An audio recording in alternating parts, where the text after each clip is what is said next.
Vikings, let's win the game. What if I told you the Minnesota Vikings are suddenly facing 4 decisions that could shape this franchise? Trade rumors surrounding Justin Jefferson, uncertainty surrounding one of the locker room's most respected leaders, a franchise legend who still hasn't decided whether he's coming back, and growing questions about Jordan Addison's future with the Vikings.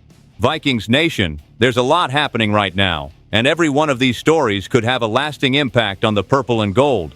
There are rumors, and then there are rumors that immediately make every Vikings fan stop scrolling. This one definitely falls into that second category. The conversation isn't about a player who's struggling or someone buried on the depth chart. It's about the face of this franchise. Justin Jefferson has done everything this organization could have asked for since the day he stepped onto an NFL field. 6 straight seasons over 1,000 receiving yards despite quarterback changes, offensive adjustments, and constant roster turnover. That's the kind of consistency almost nobody in football can match. But CBS Sports' Garrett Padell recently projected something that immediately grabbed everyone's attention. He believes Jefferson could request a trade during the 2028 offseason if Minnesota still hasn't solved its long-term quarterback situation. It's important to remember this is speculation, not reporting that Jefferson wants out today. Even so, you can understand why this sparked such a strong reaction. Jefferson has always been open about wanting to compete for a Super Bowl. He's remained patient through the transition from Kirk Cousins to Sam Darnold, through the arrival of J.J. McCarthy, and now another quarterback competition involving Kyler Murray. At some point, every superstar wants stability. Padell even suggested the Las Vegas Raiders could emerge as a landing spot, proposing a package centered around a first-round pick and a third-round pick while pairing Jefferson with projected young quarterback Fernando Mendoza.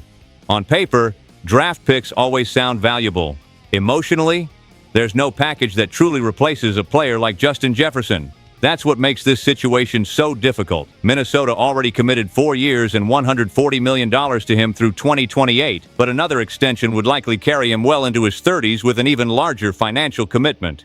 That's where football decisions become business decisions. The Vikings have to think about roster balance, salary cap flexibility, and whether they've finally found their quarterback before that next negotiation ever arrives. Honestly, this entire discussion reinforces one simple truth. Everything comes back to quarterback.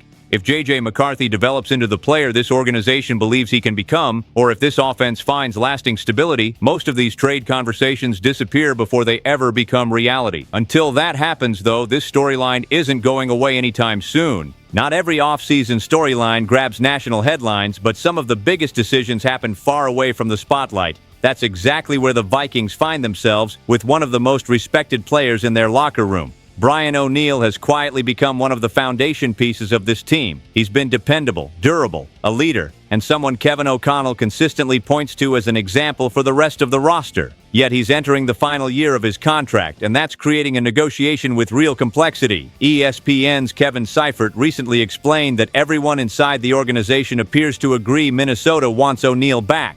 The challenge isn't whether they value him. It's how long they're willing to commit to a player who will turn 31 this season. That's the balancing act every successful front office eventually faces. Reward the veteran who earned it, or begin preparing for the next generation before decline arrives. The Vikings have already invested in that future by bringing in Ryan Vandemark and selecting Northwestern tackle Caleb Tiernan in the 3rd round. Those moves don't necessarily mean O'Neill is leaving, but they absolutely influence contract discussions. Minnesota has to protect itself while also respecting one of its locker room leaders. O'Neill even limited parts of offseason activities while awaiting progress on negotiations. Although he did participate during portions of minicamp, nobody seems worried about his commitment. At the end of the day, this is just business. It's also a major early challenge for general manager Nolan Teasley, who has an opportunity to make one of the defining roster decisions of his tenure. Locking up a cornerstone offensive lineman sends one message. Allowing negotiations to drag into the season sends another, especially when protecting your quarterback remains one of the organization's biggest priorities.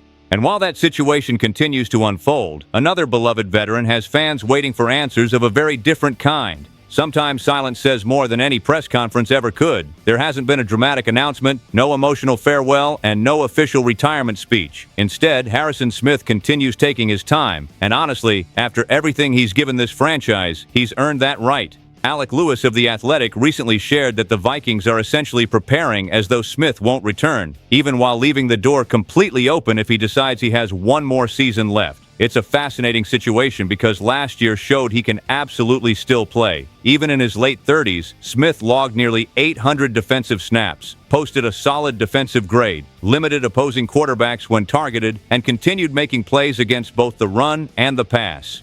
This isn't a player hanging on because he can't let go. It's a veteran carefully deciding whether another NFL season is worth the physical and mental investment. Lewis also mentioned something that feels incredibly important. Brian Flores remaining as defensive coordinator became a significant reason Harrison would even consider returning. That relationship matters. Smith understands Flores' system better than almost anyone in football, and Flores understands exactly how to maximize Harrison's football intelligence. There's also another factor that every Vikings fan can appreciate. If this roster proves during training camp that it's truly capable of making a deep playoff run that could become the final push toward one last season, imagine ending an incredible career by helping bring the Lombardi Trophy to Minnesota. That's a dream every player wants, but it feels especially meaningful for someone who's carried this defense for so many years. Former Vikings linebacker Ben Lieber even floated another interesting possibility.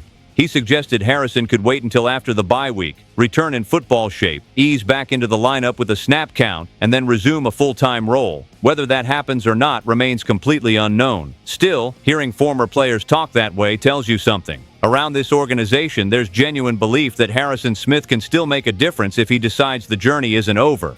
Building a championship roster isn't just about finding great players. It's about deciding which great players you can realistically afford to keep together. That's the conversation quietly beginning around Jordan Addison. Right now, there's no immediate pressure. The Vikings already exercised his fifth-year option, meaning he's under contract through the 2027 season. But eventually that next decision arrives, and former Vikings linebacker Ben Lieber believes the outcome may surprise a lot of fans. When asked whether Addison is more likely to receive a contract extension or eventually be traded, Lieber leaned toward a trade. His reasoning comes down to simple economics. Wide receiver contracts continue exploding across the NFL. Jackson Smith-Njigba recently received a major extension, and Addison's representatives will certainly point toward those market numbers when their time comes. The challenge for Minnesota is obvious. Justin Jefferson already carries one of the largest financial commitments at the position, and his cap hit is projected to become enormous over the next few seasons unless it's restructured. Paying two receivers elite money sounds great in theory, but it creates difficult sacrifices elsewhere on the roster. Lieber even referenced the Cincinnati Bengals, who committed massive contracts to both Jamar Chase and T. Higgins, questioning whether that's really the path Minnesota should follow.